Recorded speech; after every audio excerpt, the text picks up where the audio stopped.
Good day, everyone. This is Jerry from Rhapsody Tours. Today we're going to take a look at finding the Titanic. And I would like to give credit to National Geographic News and Titanic.com for some of the research information, as well as James Cameron's Last Mysteries of the Titanic and Ghosts of the Abyss for video footage.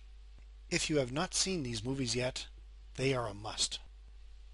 On April 15th, 1912, after hitting an iceberg, Titanic sank in the middle of the North Atlantic, settling 2.5 miles below the ocean surface. Most thought the ship would never be seen again. That was, of course, until Dr. Robert Ballard set his sights on finding the famous wreck.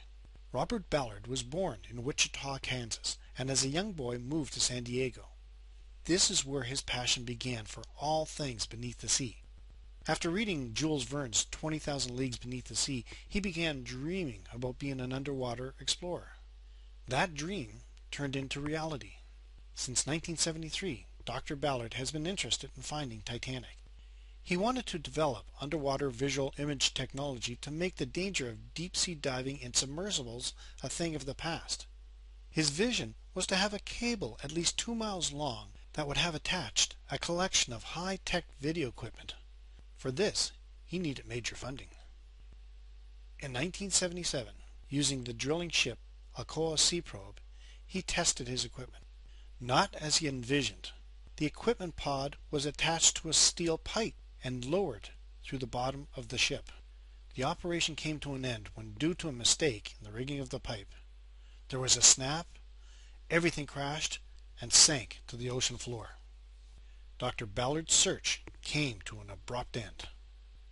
12 years later, Ballard partnered with the French Research Institute for Exploration of the Sea and spent 10 days on the French research vessel La Sarette, towing a state-of-the-art scan sonar system as it swept the ocean floor. No evidence of Titanic had been recorded in the 10 days. The La Sarette was required elsewhere. The American and few French scientists transferred with their research to the research vessel Nord, owned by Woods Hole Deep Submergence Lab, on August 22, 1985, and continued to search. For hours, scientists monitored live pictures coming back from the ocean floor. On September 1st, early in the morning, scientists realized that the ocean floor looked a little different from usual. Instead of the endless miles of never-ending mud and sand, the scientists saw unusual marks, coupled with what looked like hunks of man-made debris. Before long, bigger pieces came into view, and then they saw a giant ship's boiler. They had found Titanic's final resting place. 1 year later, Ballard returned to the wreck site with Alvin, a deep-sea submersible. Dr. Robert Ballard's staff of about 50 scientists and crew watched as Alvin began its slow journey to the wrecked liner. Inside the sub were Robert Ballard, the chief pilot, Ralph Hollis, and co-pilot, Dudley Foster. For 2.5 hours, the submersible slowly descended to the ocean floor. They had a few technical glitches and alarm warning to warn them the batteries were running short, so they knew their time on the bottom would be very brief. Then it appeared. The massive hull of Titanic. Joy was immediate but short-lived, as Ralph Hollis was forced to head back to the service. It was the next day the submersible returned to the ocean floor. When again they saw the massive hull, Dr. Robert Ballard was then able to experience the euphoria of finding Titanic. He now knew his search was over. In its own right, searching for and locating Titanic is an absolutely incredible story. But did you know that it could not have happened if not for a secret Cold War naval mission? It's true. In 1985, discovery of Titanic occurred due to a secret U.S. Navy investigation of 2 wrecked nuclear submarines, according to one of the scientists who helped find the infamous ocean liner. Pieces of this Cold War tale have been known since the mid-1990s, but now more complete details are coming to light, said Robert Ballard.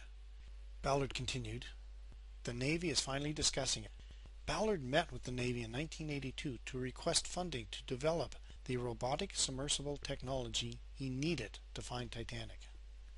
Ronald Thuman, then the Deputy Chief of Naval Operations for Submarine Warfare, told Ballard the military was interested in the technology, but for the purpose of investigating the wreckage of the U.S.S. Thresher and the U.S.S. Scorpion. Since Ballard's technology would be able to reach the sunken subs and take pictures, the oceanographer agreed to help out. He then asked the Navy if they could search for the Titanic, which was located between the two wrecks. "I was a little short with them," said Thuman, who retired as a vice admiral and now lives in Springfield, Illinois. Ballard was told, once he had completed the mission, if time was left. Thuman said Ballard could do whatever he wanted, but he never gave him explicit permission to search for Titanic.